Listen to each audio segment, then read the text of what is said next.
Mécontent de la hausse de la taxe de solidarité sur les billets d'avion, Ryanair supprime plusieurs dessertes régionales en France pour cet hiver. Cela n'a pas laissé le gouvernement indifférent. Il envisage maintenant de revenir sur cette taxe ou tout du moins de la mettre en pause. Bonjour Marc Rochet, merci d'être avec nous ce matin en ce 1er août sur BFM Business. Vous êtes le président d'Aérogestion, ancien patron d'Air Caraïbes et de French Bee. On a du mal à suivre quand même avec ces va-et-vient sur les taxes, sur les mesures, sur voilà, des choses qui sont mises en place, qui sont détricotées. Avec cette dernière actualité dont je parlais, Ryanair qui va suspendre certains vols cet hiver. Il y a un manque de visibilité, non, sur le secteur? En matière d'impôts, de taxes et de redevances, la France a un savoir-faire exceptionnel puisque ce pays en est devenu malade, à tel point d'ailleurs qu'il met sa propre économie en péril. Comme toujours en matière d'impôts et de taxes, on a 3 triptyques qui sont utilisés à chaque fois un petit peu de façon mécanique. Vous avez la morale, ça commence toujours par la morale. En 2006, Jacques Chirac crée une taxe, cette fameuse taxe sur les billets d'avion pour aller aider sur le plan médical les pays africains. Donc c'est 1 euro par passager. Il rencontre d'ailleurs pas un succès international aussi important que ce qu'on en a dit à l'époque. Il y a une dizaine de pays qui ont suivi cette démarche. Et puis, de la morale, on passe assez vite au cynisme, c'est-à-dire qu'on s'aperçoit du côté, évidemment, du ministère des Finances. Tous les gouvernements successifs, les uns et les autres, ayant dans la même, je dirais, recherche de nouveaux fonds publics, la même démarche, on s'aperçoit qu'il y a là, de manière évidente, une façon de trouver de l'argent public. Donc, on va augmenter cette taxe. Alors, ça s'est passé sur une certaine durée, mais le dernier saut qui remonte à l'année dernière, c'est on a multiplié la taxe sur les vols on va dire un court courrier par 3 et la taxe sur les billets long courrier par 5. Donc c'est un prélèvement d'argent considérable. Et pour ça, évidemment, on invente une usine à gaz parce qu'on va compliquer cette taxe de telle façon qu'elle est élisible. Et puis on en arrive après au réalisme. Le réalisme, c'est de s'apercevoir que quand on taxe autant une activité, trop d'impôts tue l'impôt. C'est les propos d'un économiste américain bien connu, M. Laffer. Eh bien, forcément, on se trouve devant une difficulté. Et Ryanair, qui est la compagnie la plus importante d'Europe, la plus performante, pour que nos auditeurs comprennent bien, Ryanair, en termes de capitalisation sur les marchés, c'est 10 fois Air France. Prend la décision d'arrêter certaines routes et va utiliser ces avions dans de meilleurs endroits. Alors évidemment, du côté du gouvernement, on l'entend aussi à chaque fois. Il dit oui, mais il faut arrêter, il faut revenir en arrière et tout. Nous verrons bien les décisions dans le budget 2026 qui va être négocié, discuté à l'Assemblée nationale dans quelques semaines. Je rappelle qu'on parle de la TSBA, la taxe de solidarité sur les billets d'avion. Vous le disiez, qui a explosé. Elle est passée de 2,63 € à 7,40 € pour les vols intérieurs ou vers l'Europe. Est-ce que cette taxe, elle est trop élevée? Est-ce que ça touche vraiment la compétitivité des compagnies? Qu'est-ce qu'il faudrait faire? Parce que l'État quand même cherche de l'argent. Est-ce qu'il faut quand même mettre en place une taxe? Enfin, quel dispositif, quel levier pourrait être mis en place sans être trop pénalisant pour le secteur? Il y a 2 aspects dans votre question. Le premier qui est effectivement celui d'un niveau acceptable des taxes. Bon, en Europe, vous avez pris l'exemple de la taxe qui est passée à 7,40 €. Je rappelle que Jacques Chirac l'avait créée à 1 €. Un niveau acceptable aurait été sans doute de faire la moitié du chemin, la passer à 3 € ou 4 €. On parle de billets d'avion qui, grosso modo, pour le public, valent à peu près 100 €. Donc, quand vous taxez quelque chose à hauteur de 3 ou 4 %, c'est déjà significatif. Et puis, la deuxième question qui se pose derrière, qui est encore la plus importante pour nos gouvernants, et pour rendre la taxe ou toute forme d'impôt acceptable, c'est qu'est-ce que l'on fait de cet argent? Et là, il n'y a pas d'utilisation prouvée. Le contrôle aérien français n'est pas le plus performant d'Europe. On a régulièrement des difficultés majeures avec ce contrôle aérien. La fourniture de pétrole dit Sustainable Air Fuel pour les avions, c'est-à-dire de pétrole écologique, on n'est pas en avance là-dessus. Les compagnies françaises ne sont pas les plus performantes et pourtant on leur a donné beaucoup d'argent pendant le Covid, beaucoup d'argent.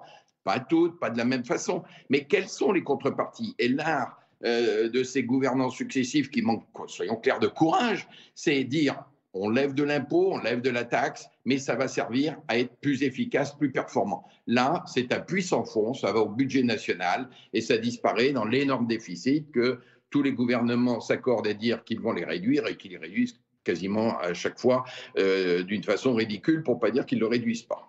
Bon, en tout cas, visiblement, vu les débats, cette taxe pourrait être mise sur pause.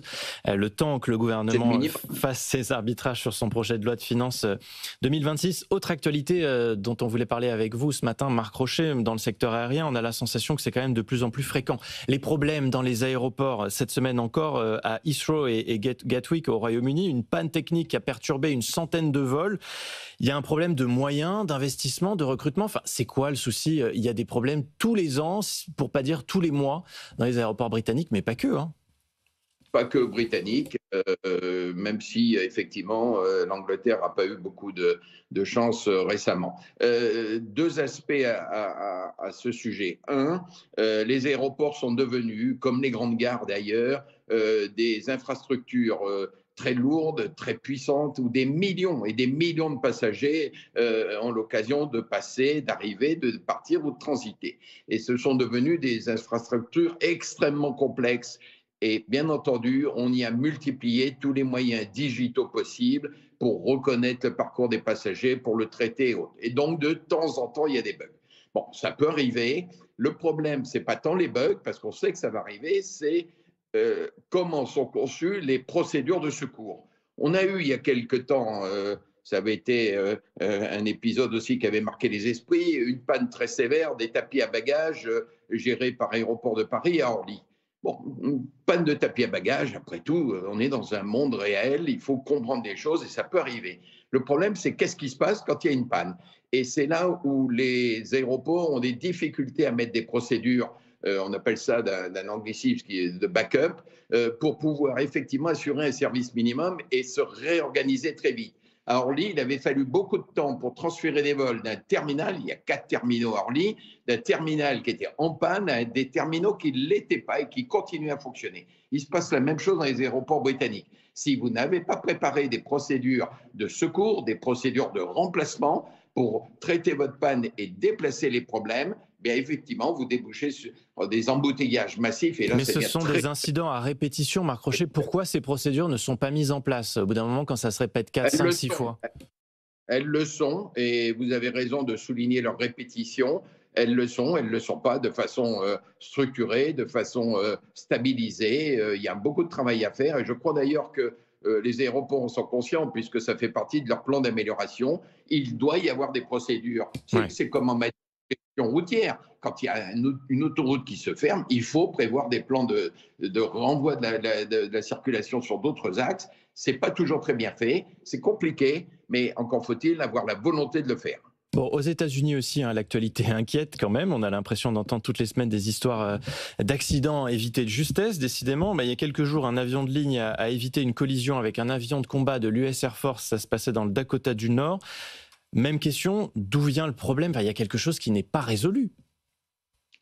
Alors, chaque accident est évidemment, chaque accident donne lieu à un débriefing. On essaye d'en trouver les conséquences et de supprimer les problèmes qui ont été rencontrés.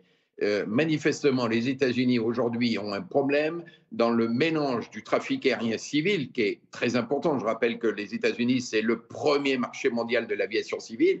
Donc, vous avez énormément d'avions en l'air en permanence autour des grands aéroports comme des petits, et puis un trafic militaire. Alors, en France, c'est assez bien organisé grâce au ministère de la Défense. Ils ont en quelque sorte leur zone d'exercice, et quand ils sortent de ces zones d'exercice pour aller se poser ou redécoller d'un aéroport, même militaire ou civil, ils ont des procédures à suivre et qui sont celles des procédures civiles. Bon, aux États-Unis, ce n'est pas clair. Il va falloir qu'ils le clarifient. Je pense que, comme souvent, les États-Unis sont pragmatiques et ils vont passer à des mesures plutôt raides et difficiles à accepter, mais qui vont mettre de l'ordre là-dedans. Il faut Oui, mettre de l'ordre. avant que l'incident se transforme en accident. Pour Bien sûr. terminer, et en 30 secondes, Marc Rochet, on revient en France pour conclure, mais sur le contrôle aérien, bon, on a parlé des grèves il y a quelques semaines, des grèves qui sont très coûteuses et qui sont globalement décriées, hein. Elles entraînent un bras de fer systématique avec le gouvernement. Ça a aussi tendance à agacer en Europe, parce qu'en réalité, ça ne touche pas que la France, mais ça a un impact sur l'Europe et même au-delà.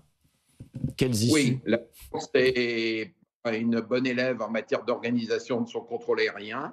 Elle est responsable d'environ un tiers des retards de contrôle aérien de toute l'Europe. Alors, c'est une zone de passage, on est au centre de l'Europe, c'est d'ailleurs une chance économique et sociétale, mais on n'est pas bon parce que les gouvernements, là aussi successifs, n'ont pas voulu régler le problème. Il y a Comment deux changer problèmes à ça? régler.